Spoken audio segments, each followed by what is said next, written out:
नमस्कार, मी संकेत आणि आपण पाहत आहात मुंबई आउटलुक। आज दिनांक 1 ऑक्टोबर 2025 पाहूया टॉप 10 घडामोडी।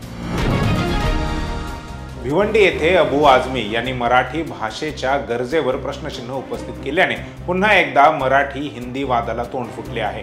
भिवंडीमध्ये मराठीची काय गरज असा सवाल आझमींनी केला असून मराठीत प्रतिक्रिया देण्यास त्यांनी नकार दिला। त्यांच्या या भूमिकेवर अनेक स्तरातून तीव्र प्रतिक्रिया उमटल्या आहेत। नवनीत राणा यांनी या प्रकरणावर आपली भूमिका मांडताना म्हटले की ज्यांना मराठीची आवश्यकता वाटत नाही त्यांनी महाराष्ट्र सोडून जावे। महाराष्ट्रात राहणाऱ्या प्रत्येकाला मराठी भाषेचा अभिमान असला पाहिजे असेही राणा यांनी नमूद केले। उद्धव ठाकरे यांच्या शिवतीर्थावरील भाषणाकडे सर्वांनी लक्ष द्यावे, कारण याच भाषणातून महाराष्ट्राच्या राजकारणाला दिशा मिळेल असं मोठं विधान संजय राऊत यांनी केलंय। एकनाथ शिंदे यांचा थेट उल्लेख टाळत राऊत यांनी बाळासाहेब ठाकरेंच्या विचारांचा अभाव असलेल्यांवर टीका केली। राऊत म्हणाले की जे ईडी आणि सीबीआयच्या दबावामुळे पक्षांतर करून ते सध्याच्या राजकारणात दिल्लीची चाटुगिरी करत आहेत, त्यामुळे बिल्डर ठेकेदारांचे राज्य आले असल्याचा आरोप त्यांनी केला। उद्धव ठाकरे आणि राज ठाकरे यांच्या संभाव्य युतीबाबत विचारले असता राऊत म्हणाले की ज्या दिवशी अशी घोषणा होईल तो मराठी संस्कृती आणि राजकारणातला 4.5वा मुहूर्त असेल। प्रधानमंत्री नरेंद्र मोदी यांनी राष्ट्रीय स्वयंसेवक संघाच्या शताब्दी वर्षाच्या निमित्ताने विशेष टपाल तिकीट आणि एक नाणे जारी करणार आहेत। या कार्यक्रमाला संघाचे सरकार्यवाहक दत्तात्रय होसबळे उपस्थित राहणार आहेत। यावेळी प्रधानमंत्री मोदी देवी सिद्धिदात्री आणि विजयादशमीच्या शुभेच्छा दिल्या। विजयादशमीला संघाची स्थापना हा योगायोग नसून हजारो वर्षांपासून चालत आलेल्या राष्ट्र चेतनेचे पुनरुत्थान आहे असे प्रधानमंत्री मोदींनी नमूद केले। मुख्यमंत्री देवेंद्र फडणवीस यांच्या तंबीनंतरही आमदार गोपीचंद पडळकर यांनी राष्ट्रवादी काँग्रेसचे नेते जयंत पाटील यांच्या विरोधात केलेले वादग्रस्त वक्तव्य कायम ठेवले आहे। सांगलीतील दसरा मेळाव्यात बोलताना पडळकर यांनी जयंत पाटील राजाराम बापूंची औलाद नाही असे मी बोललो होतो, हे खरे आहे, मी जे बोललो ते कधीच माघारी घेत नाही असे विधान केले। यापूर्वीच्या वक्तव्यावर ठाम राहत पडळकर यांनी टीकाकारांना प्रत्युत्तर दिले।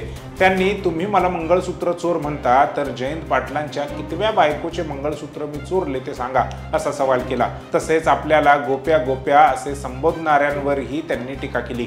पडळकरांनी जयंत पाटील यांना थेट आव्हान देत वेळ आणि स्थळ निश्चित केल्यास आपण भेटण्यास तयार असल्याचे त्यांनी सांगितले।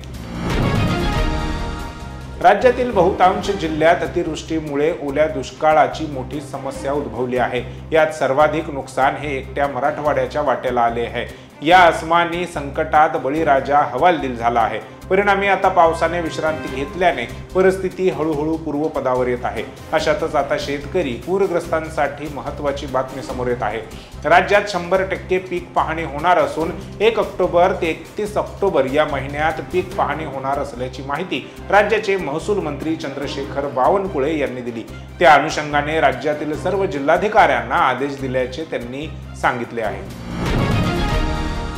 लाडकी बहीण योजनेतील महिला लाभार्थ्यांसोबतच त्या महिलेचे पती आणि वडिलांचेही वार्षिक उत्पन्न किती आहे याचीही आता राज्य सरकारकडून पडताळणी केली जाणार आहे। जर महिलेचे लग्न झाले असेल तर पतीचे आणि लग्न झाले नसेल तर वडिलांचे उत्पन्न शोधले जाणार आहे। लाभार्थी महिलेच्या उत्पन्नासह वडील किंवा पतीचे उत्पन्न 2.5 लाखांपेक्षा जास्त असल्यास संबंधित महिलेला लाडकी बहीण योजनेसाठी अपात्र ठरवले जाईल। लाडकी बहीण योजनेसाठी कुटुंबाचे वार्षिक उत्पन्न 2.5 लाखापेक्षा जास्त नसावे अशी मुख्य अट आहे। अनेक पात्र झालेल्या महिलांचे उत्पन्न कमी आहे, मात्र लग्न झालं असेल तर पतीचं आणि लग्न झालं नसेल तर वडिलांचं उत्पन्न याचीही चौकशी आता केली जाणार आहे। केंद्र सरकारने दिवाळीच्या तोंडावर केंद्रीय कर्मचाऱ्यांना दिवाळीची भेट दिली आहे। केंद्रीय मंत्रिमंडळाने बुधवारी केंद्र सरकारी कर्मचारी आणि निवृत्ती वेतनधारकांसाठी महागाई भत्ता आणि महागाई सवलत यामध्ये 3% वाढ करण्यास मंजुरी दिली आहे। यामुळे केंद्रीय कर्मचाऱ्यांना सणासुदीच्या काळात मोठा दिलासा मिळणार आहे। स्वराज्याचं रक्षण करायला राजे पुन्हा येत आहेत या दमदार घोषणेनं महाराष्ट्रात एका विलक्षण चित्रपटाची चाहूल लागली आहे। महेश मांजरेकर लिखित दिग्दर्शित पुन्हा शिवाजीराजे भोसले हा चित्रपट येत्या 31 ऑक्टोबर रोजी प्रदर्शित होणार असल्याची घोषणा करण्यात आली आहे। या चित्रपटाचा टीजर नुकताच प्रदर्शित करण्यात आला।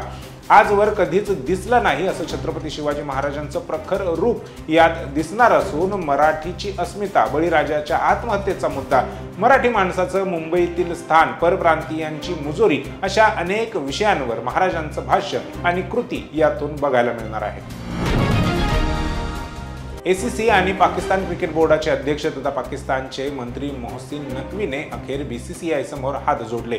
दुबईत काल झालेल्या आशियाई क्रिकेट काउन्सिलच्या बैठकीनंतर मोहसिन नकवीने BCCI कडे माफी मागितली।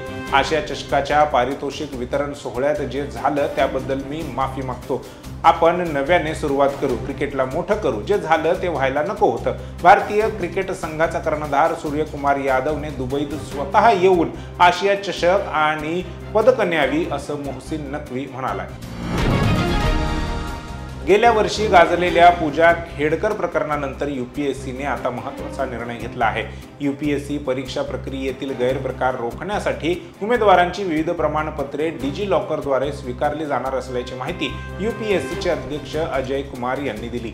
डिजिलॉकर हे कागदपत्रे डिजिटली साठवण्यासाठी आणि त्यांची पडताळणी करण्यासाठीचा केंद्र सरकारचा क्लाउड प्लॅटफॉर्म आहे।